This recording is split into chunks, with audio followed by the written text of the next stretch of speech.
આગામી દિવસોમાં આવનારી નગરપાલિકાની ચૂંટણીને અનુલક્ષીને પૂર્વ કચ્છ પોલીસ દ્વારા border range IG Chirag Kordia અને પૂર્વ કચ્છ પોલીસ વડા સાગર બાગમારના માર્ગદર્શન હેઠળ રાપર નગરપાલિકાની ચૂંટણીને અનુલક્ષીને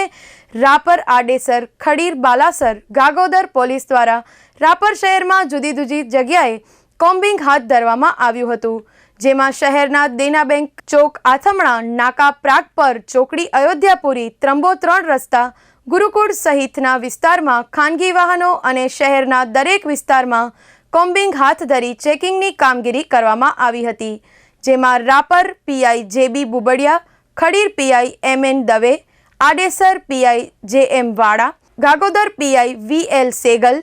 Balasar PSI SV Chaudhary, PL Phaneja, VS Katariya સહિતના પોલીસ અધિકારીઓ અને કર્મચારીઓ જોડાયા હતા, જેમાં 426 વાહનો ચેક કરવામાં આવ્યા હતા, જેમાં 14 એનસી ફટકારી હતી અને 2 વાહનો ડિટેન કરવામાં આવ્યા હતા. 135 વાહનોમાં બ્લેક ફિલ્મ દૂર કરવામાં આવી હતી. આમ આગામી દિવસોમાં આવનારી નગરપાલિકાની ચૂંટણી મુક્તપણે યોજાય તે માટે પોલીસ તંત્ર દ્વારા આગોતરા પગલાં ભરવામાં આવી રહ્યા છે.